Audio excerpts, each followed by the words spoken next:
सीताफल मंडी नाम के गांव में 4 दोस्त थे। उनके नाम थे लड्डू, छोटू, बन्नू और मन्नू। लड्डू एक ठेले में कई किस्म के फल बेचता था। फल ले लो भैया, फल ले लो, आम लो, केले लो, चीकू लो, सीताफल ले लो भैया, तरबूज ले लो, खरबूज ले लो, सेब ले लो, सब ले लो भैया। यूं आवाज देते हुए पूरे गांव का चक्कर लगाता था। छोटू एक सोने के दुकान में काम करता था। वहाँ वो कई किस्म के सोने के गहने बनाता था।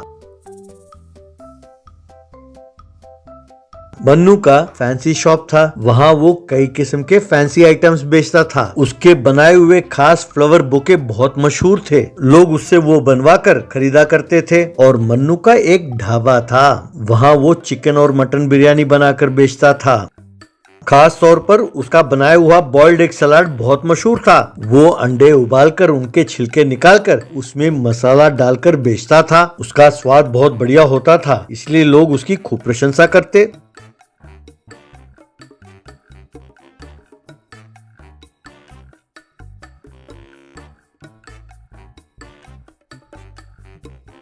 एक दिन वे चारों दोस्त मिलकर बातें कर रहे थे। तभी ऑटो में एक आदमी ऐलान कर रहा था, सुनो सुनो सुनो, मिर्जापुर के जमींदार की इकलौती बेटी त्रिशा अपने लिए वर ढूंढते हुए देश भर का चक्कर लगा रही हैं। एक सुंदर वर की तलाश में वो घूम रही हैं। वर का सुंदर होना जरूरी नहीं है, पर बढ़िया सा इनाम देकर जो उनका दिल जीत लेगा वो उसी से शादी करेंगी। पर यदि उन्हें वो इनाम पसंद नहीं आया तो उसे सजा देंगी और उस व्यक्ति को देखकर वो सजा देंगी। अगर आप इसके लिए तैयार हैं तभी वो इनाम लेकर जाएं। इसलिए जो उनके पसंद का इनाम लेकर जाएगा वही उनका दूल्हा बनेगा। तो आओ भाई आओ, इस अच्छे मौके का फायदा उठाओ, मिर्जापुर जमींदार का दामाद बनो, त्रिशा जी का दूल्हा बनो।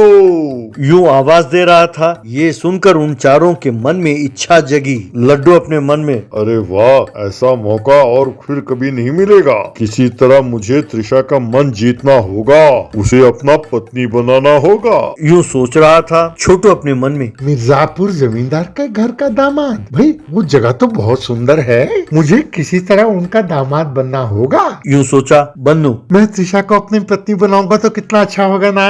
अपने इनाम से मैं उसका मन जीतूंगा। मन्नू, मैं किसी तरह त्रिशा का मन जीत लूंगा, तब ये साले मुझे देखकर जलेंगे।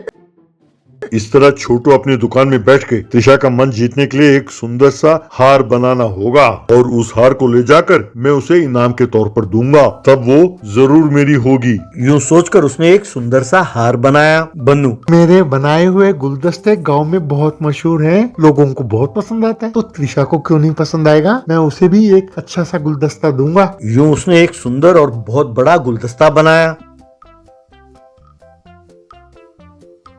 मन्नू अपने ढाबे में बैठकर, भाई मेरे बॉइल्ड एग सलाद खाने के लिए लोग दूर दूर से आते हैं, तो त्रिशा को भी ये जरूर पसंद आएगा, तब वो मेरी पत्नी बन जाएगी। एक नहीं 100 अंडे लेके जाऊंगा। यूं सोचकर उसने 100 उबले हुए अंडे एक टोकरी में डाला और उसे ले गया। यूं तीनों मिलकर जमींदार के घर गए। वहाँ उन्होंने देखा कि त्रिशा एक सिंहासन पर बैठी है और उसके पास 4 मुस्टंडे बॉडीगार्ड्स खड़े थे। तब तक पता नहीं क्या हुआ, लेकिन कुछ लोग वहाँ सजा भुगत रहे थे। एक आदमी दीवार के पास सर के बल खड़ा था, तो दूसरा पानी के ड्रम में डूबा हुआ बैठा था। त्रिशा उनको देखकर, आप लोग भी मुझे इनाम देने आए हैं? आप देख रहे हो ना उनका क्या हाल है। अगर मुझे आपका तोहफा पसंद नहीं आया तो आपको सजा मिलेगी, सोच लो। छोटू, मेरा दिया हुआ इनाम आपको जरूर पसंद आएगा। ये सोने का हार मैंने बहुत मेहनत से बनाया है, मेरे तरफ से आपके लिए ये तोहफा है, कहकर उसने उसे दिखाया। तब त्रिशा, अरे मूर्ख, ऐसा कोई सोने का हार नहीं जो मैंने नहीं देखा। मुझे तुम्हारा ये सोने का हार बिल्कुल पसंद नहीं आया। सुनो, ये हार इसका मुंह में ठूसो।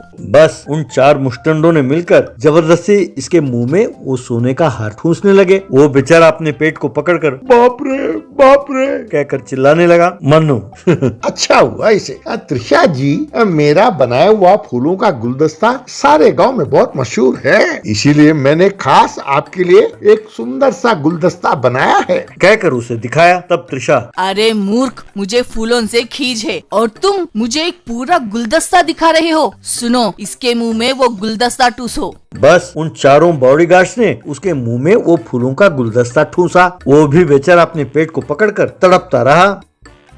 फिर मनु, त्रिशा जी, मैं एक ढाबा चलाता हूँ, वहाँ मेरा बनाया हुआ एक सलाद बहुत मशहूर है, लोग बहुत पसंद करके खाते हैं, इसीलिए इनाम के तौर पर आपके लिए एक नहीं 100 अंडे उबाल कर लाया हूँ, कृपया स्वीकार करें, मुझे यकीन है कि ये आपको जरूर पसंद आएगा। तब त्रिशा, अरे मूर्ख नालायक, मैं एकदम शुद्ध शाकाहारी हूँ और तुम मुझे अंडा खाने को कहते हो। सुनो, इसके मुंह में वो 100 अंडे ठूसो। बस उन चारों ने मिलकर इसके मुंह में 100 अंडे ठूसे। वो चारों अपने अपने पेट पकड़कर हाय रे, बाप रे, माँ, हाय कहकर गिड़गिड़ा रहे थे। फिर अचानक चारों हंसने लगे।